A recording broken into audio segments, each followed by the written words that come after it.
Here to discuss all that and more, ABC News Chief Justice Correspondent Pierre Thomas, Senior White House Correspondent Mary Bruce, our Political Director Rick Klein, and Washington Post Congressional Reporter Mariana Sotomayor. Thanks all of you for joining us this morning. And Pierre, I want to start with you. Before we get into the politics of all this, this is obviously a concern based on reality and not just in California.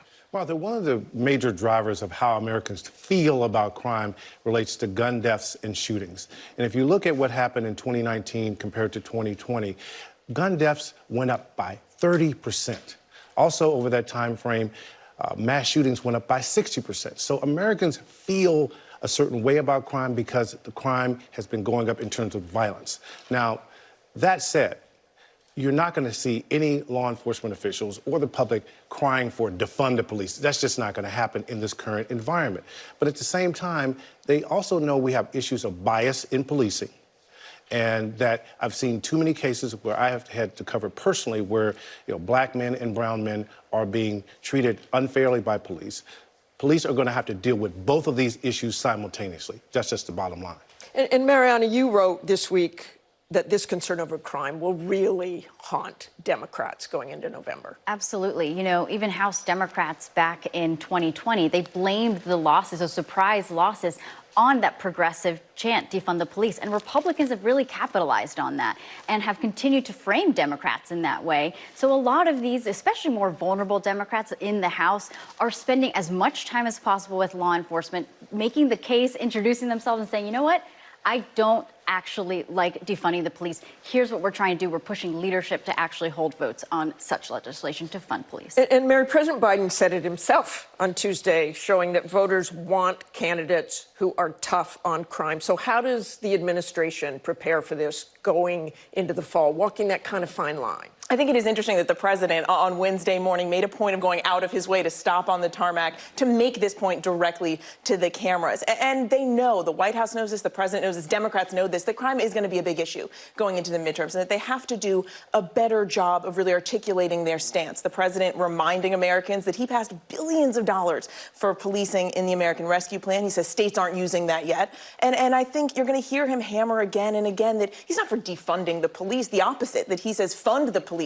Don't defund them. But I think it does get to a broader challenge here. And Mariana's written about this as well, that it goes beyond just crime, right? This is also an issue of homelessness, about the economy, of inflation. Americans are feeling uneasy. And I think especially in California. Especially in California. And the president and Democrats have to do a better job of showing that they're on top of those issues as well. And Rick, other elections on Tuesday night, what happened? Give us a rundown of what happened Tuesday. I know some non-Trump supported candidates won. Yeah, you're seeing a real split in the Republican Party and some moderates that are starting to emerge out of these primaries. And Donald Trump was so upset at a bunch of Republicans. He targeted a whole group of them in California, in South Dakota, in Iowa, in New Jersey. And in almost all of those cases, at least this past week, the incumbents or the more electable candidates ended up winning. They went against Trump's wishes on this. And it tells you that for all the talk about Trump's power in the party, and it's real, there are still limits to it. And you're seeing voters go in a different direction. Big test case this coming Tuesday in South Carolina. He's got a target on the back of Nancy Mace and Tom Rice, who we profiled here on the show just last week. And if both of them were... John Carl talked to him last week. Yeah, and he's defiant. He said he would vote for impeachment all over again. And if the Trump candidates again strike out there, I think you'll have a bit of a recalibration about what his power means. He is swinging and missing in some very big races. And meanwhile, let's go towards 2024. You've had this kind of shadow race being reported for the 2024 Republican nomination. You have Pence, Senator Tom Cotton, Rick DeSantis in Florida. Talk about that a little bit and what's going on behind the scenes, or not so behind the scenes, I guess. Yeah, we have been seeing for the last couple months a number of these candidates really positioning themselves. Now, candidates yet, but who want to be candidates. And a lot of the attention is obviously on Trump. What are his moves? Is he actually going to jump in? And I think you see, especially someone like Ron DeSantis, another Floridian, who is kind of waiting in the wings, but already taking steps, wading into those culture wars, really trying to amp up the Republican base in ways that if Trump for some reason were to bow out, they can step in and really try and cultivate that Republican base that Trump has made.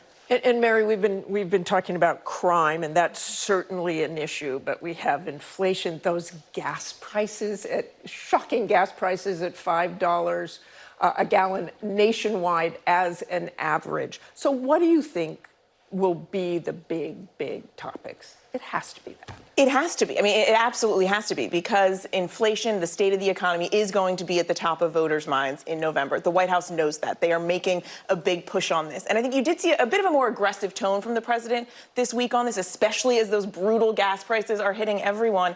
And we know his playbook, right? He's going to continue to blame Putin and the war in Ukraine, understandably, for the impact that that's having on gas prices. He's going to be going after corporate greed a lot, and also the pandemic and the sort of hangover effects of that. But the president does have a challenge here, right? He has to be empathetic. He has to come out and say he understands the challenges that Americans are facing, showcase that, kitchen table Joe side of him that resonates so well. But he also has to show that he's doing enough here to tackle this so that people feel that he can really make a difference. And he's going to continue to argue that Republicans, he says, they don't have any better answers either. But the bottom line, we know this, it's going to come down to how voters are feeling, what their bank accounts look like, and what their wallets are feeling in November.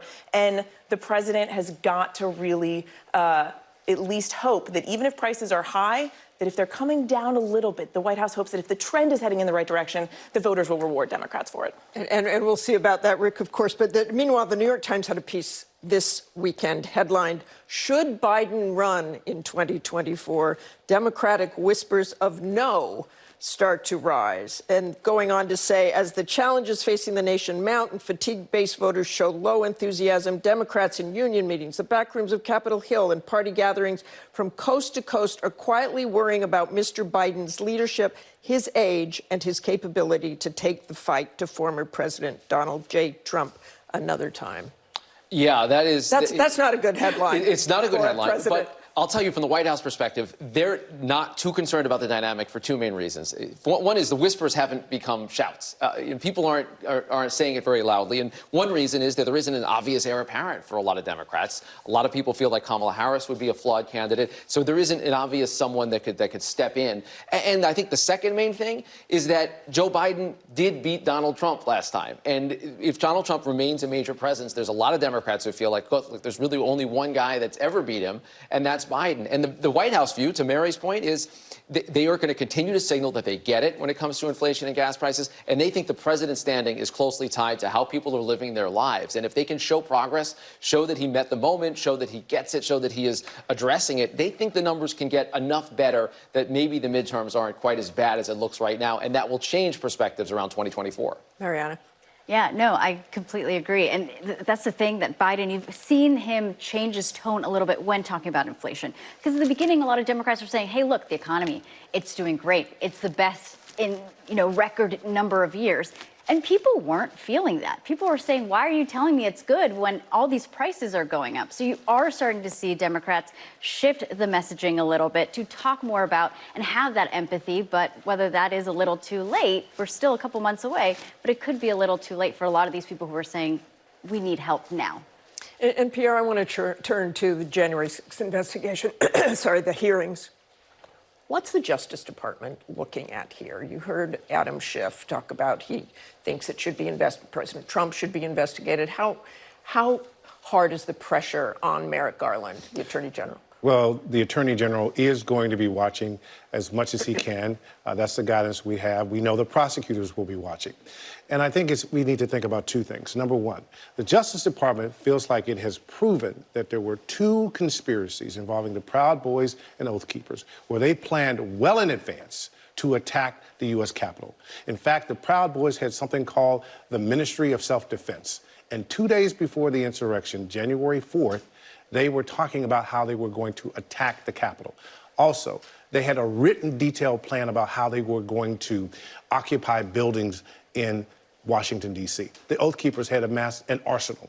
So DOJ says we can prove this because we already have 4 people with the Proud Boys and the Oath Keepers who are pled guilty, who said, yes, there was a conspiracy, I was a part of it. The key thing they're going to be looking for, Martha, is will the hearings shed any light on whether a convergence between the people who organized the rally and the people who organized the violence.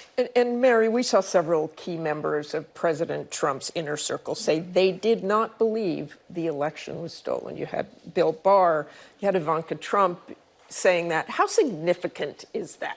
I think it's huge, and it's effective for the committee. I mean, for them to be able to say, don't take our word for it, right? Listen to these people who are in Trump's inner circle. They are trying to incriminate the former president with, the words of his own cabinet officials and even his own daughter. And I think it lets the committee get at what is really at the core here, right? Which is the fact that there was no fraud, and they're arguing and showing that those close to the president, probably the president himself, knew that. But they are going to argue that the president ignored the truth, ignored that fact, and went ahead to try and overturn the election anyway, because they are arguing that he wanted to hold on to power no matter what.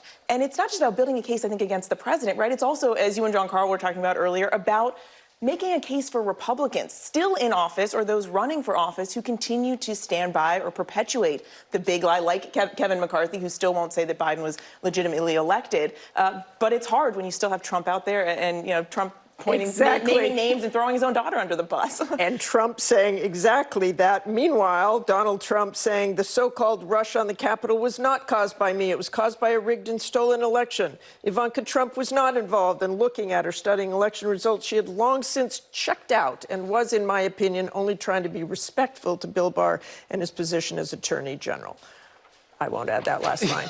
So, Rick Klein, I mean, he is going to continue this. This is his rallying cry. He is making the point about why these hearings are so important. He, in real time, with this commentary, is reminding people of why this is not just something that's happened in the history books. This is something that could happen again. It's a present and future potential threat to democracy. And I think the point about accountability for people who knew better, people that knew that this election wasn't stolen. And that's why Barr and Ivanka are important in this, because they made a calculation. They were very loyal to President Trump, but they said, wait a second, I'm not going there. There's places I won't go. There were members of Congress, there were elected officials, there were many others who would go even further than that. And the point that I think has to happen out of all of this is accountability for them. When Liz Cheney said that there were several Republican members of Congress who asked for pardons in the closing days, that is at least a tacit admission that they knew they were doing something wrong.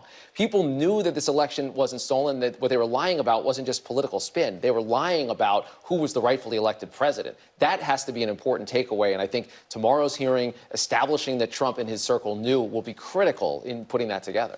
And Pierre, I just want to end with gun reform. You saw those moving interviews. You saw the parents this week from Uvalde talk. It was so heartbreaking. Where does this stand, and is there a chance this can go forward? Well, clearly Congress is moving toward, the Senate is moving toward some sort of compromise. It won't go as far as many people want. It won't raise the age limit to buy assault weapons from 18 to 21. But the conversation about red flag laws in terms of improving them, catching people before when they're showing these signs of being unstable, that is critical. And talking to law enforcement, they just want something, any kind of incremental increase to help keep guns out of the hands of people that would go into a classroom and murder children, they say, is needed. Especially those assault-style weapons. Thank you all for joining us this morning. A great conversation. Hi, everyone. George Stephanopoulos here. Thanks for checking out the ABC News YouTube channel. If you'd like to get more videos, show highlights, and watch live event coverage, click on the right over here to subscribe to our channel. And don't forget to download the ABC News app for breaking news alerts. Thanks for watching.